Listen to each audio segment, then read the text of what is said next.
מאכל היהודי המסורתי, החמין, או בשמו האשכנזי, הצ'ולנט, עבר כבר מזמן מלהיות מאכל, להפוך להיות אירוע קולינרי גדול. ואנחנו רוצים בעניין הזה לומר שלום לאבי ולר, מסיורים בבני ברק עם אבי וחזקי. שלום לך, אבי. בוקר טוב. בוקר טוב. אהלן, בוקר טוב, עידו, מה נשמע? טוב, תודה. אז בוא תעשה לנו קצת סדר עם מה שקורה בבני ברק והסודות הקולינריים שרק אתה יודע. טוב, אז באמת סודות, אנחנו נמצאים בסך הכל, אתה יודע, 10 דקות מגבעתיים, מתל אביב, ויש פה עולם שלם של קולינריה, אבל ממש לא רק קולינריה. זאת אומרת, הצ'ונט כמובן שאנשים מכירים, ועוד 1,001 דברים, הגלה והרגל קרושה והכבד הקצוץ ועוד המון דברים טובים, אבל יש פה גם המון תרבות, באמת שהיא לידינו והיא כל כך רחוקה, ובאמת מקום מדהים לבוא ולראות ולהכיר את האוכלוסייה החרדית בכלל ואת בני ברק בפרט, יחד עם אוכל טוב, יושבים, מדברים, הרגשה של ביחד, באמת כיף תמיד לבוא לפה. כן. אבי, איך נולד בעצם הרעיון להפוך את העיר בני ברק, המאוד מסורתית, מאוד חרדית, למוקד עלייה לרגל של אנשים מכל מגוון הקשת הישראלית? אז זאת שאלה מצוינת. אני האמת גדלתי במשפחה חרדית, ליטאית, עד גיל 15 הייתי בישיבות, אחרי זה הייתי שבבניק, מניח שחלק מהצופים מכירים את המושג, הגעתי בסוף לצבא, ולאחר מכן תואר, מסלול באמת מאוד מאוד ארוך, וכל הדרך, אתה יודע, פגשתי אנשים חילונים במקומות העבודה, והבנתי שיש בעצם פער עצום בין מה שאנשים יודעים על הציבור החרדי, כמו שהם רואים אותו מבחוץ, לבין מה שקורה כשאתה מגיע לפה, ויושב ומדבר עם בן אדם באמת בגובה העיניים, והרגשתי שיש לי את הזכות להיות מסוגל להעביר את כל הידע הזה לאנשים. באמת אנשים שואלים אותי גם ביום יום בעבודה, שאלות שהן באמת מבחינת כל אדם חרדי הן טריוויאליות, הוא לא יודע שאנשים באמת לא יודעים את זה, וזאת הזדמנות מעולה להביא אנשים לפה. ובאמת אני רואה אנשים מגיעים לכאן והם בסוף הסיור שלנו, הם באמת בשוק, הם אומרים כאילו וואו, גיליתי דברים על המשפחה שלי, עכשיו אני מבין שסבא שלי היה חסיד, חשבתי עד היום שהוא היה ליטאי, ו1,001 דברים, באמת הרגשה ממש טובה. מדהים, מדהים. טוב, אז אתם מביאים את האנשים, בואו ספר לנו על המגוון, המרקם האנושי של האנשים שמגיעים אליכם לבני ברק, בעצם בעיקר בסופי השבוע, שם בעצם הקסם יוצא החוצה. נכון, אז קודם כל צריך להכיר מושג חדש שנקרא ליל שישי. יום חמישי בערב, זה הזמן, כן, ליל שישי, היום מתחיל מהלילה, יום חמישי בערב, כאן אתה אומר לבן אדם להיפגש אותו ביום חמישי, הוא לא יודע מה אתה רוצה, אתה אומר לו ליל שישי, הוא מבין. מגיעים, יש כאן סצנה שלמה של אוכל, בעיקר סביב המעדניות, כאן קוראים לזה צ'ולנטיות, בסדר? כמו שיש חומוסיות בתל אביב, פה זה צ'ונטיות. הרבה מקומות מגניבים להגיע, לשבת. דרך אגב, אפשר לבוא איתנו לסיור מודרך, באמת לקבל את כל ההסברים, אבל לגמרי, העיר מזמינה גם בן אדם שגר ורוצה לבוא עם הווייז בעצמו, תבואו לבני ברק, תשאלו מישהו ברחוב איפה הצ'ונט הכי טוב. האנשים מסבירי פנים ויכווינו אתכם באמת למקומות הכי טובים. לשאלתך, מגיעים לפה אנשים באמת, אצלנו ספציפית זה התחיל דווקא מחבר'ה ישראלים, משפחות חילוניות, חברות הייטק, פוליטיקאים, ארגונים שרוצים באמת לבוא ולראות, אבל זה קטע כי התחילו לבוא גם אנשים מהעולם, זאת אומרת, הבשורה הזאת חצתה יבשות, ומגיעים לפה היום אנשים מארצות הברית, מרוסיה אפילו, עם מתורגמנית עשינו סיורים. מה שיפה לראות זה שאנשים שמגיעים, אתה יודע, מניו יורק, מניו ג'רזי, מסנט פטרסבורג, ואנשים שמגיעים מגבעתיים הם באותו הלם. אז כאילו, זה באמת, תמיד יש לעיר הזאת מה להציע, זה באמת מדהים. אז אתה, אבי, מדבר איתנו ממעדניית השף בבני ברק, מולך אני רואה כבר כמה מאכלים, בוא תן לנו טעימה קטנה ממה שאנחנו רואים, וגם מה המאכל האהוב ביותר על המסיירים בעיר.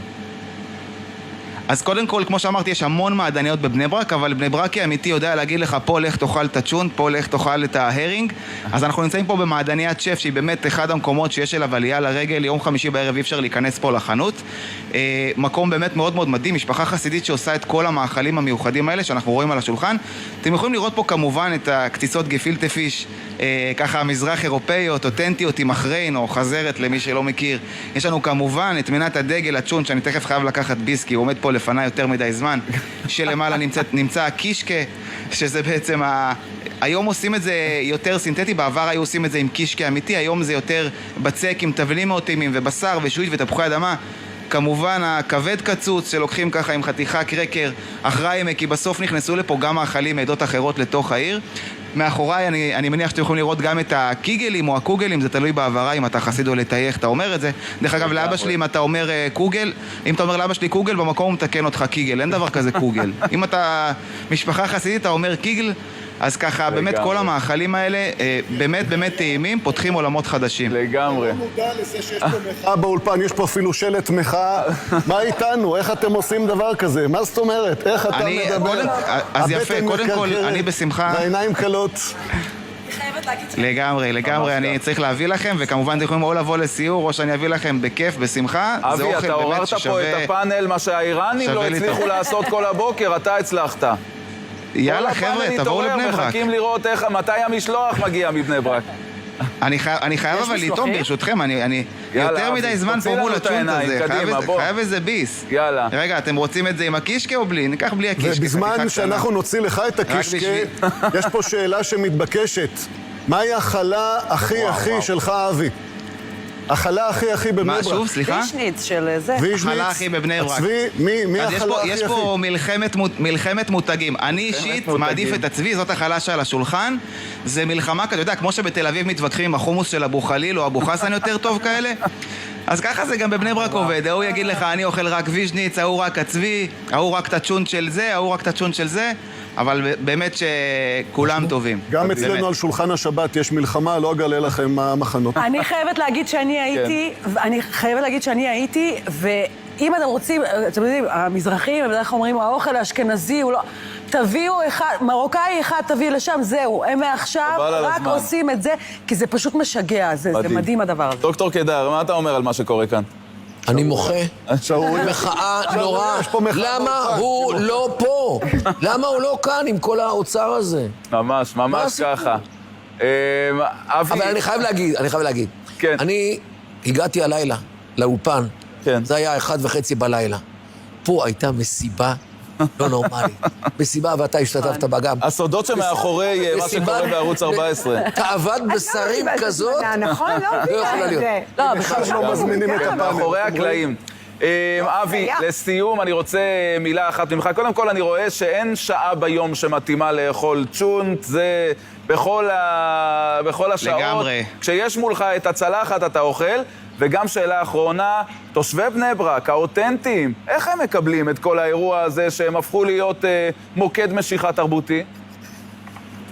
תשמע, אנשים רואים בזה הזדמנות מצוינת להראות לחילונים, לאנשים מבחוץ, בואו תראו, אנחנו אנשים טובים, אתם יכולים לבוא לפה בכיף, באמת שהתגובות ממש טובות, יוצא לי בסיורים, באמת שאנשים מזמינים אותי לבית, בוא תעלה עם הסיור, מוצאים שתייה, העיקר תבואו, לא אגיד לך שלא קרה איזה מקרה שמישהו לא מוצא חן בעיניו, אבל באמת רוב מוחלט של האנשים מקבלים, אוהבים, ורואים בזה באמת הזדמנות לגשר, באמת אפשר לשבת ולדבר, וקצת אוכל טוב בדרך, וזה באמת חיבור מצוין, ואנשים עפים על זה. באמת, ממש כך. אבי ולר, מארגן הסיורים הקולינריים, ולא רק, בבני ברק, תודה רבה לך.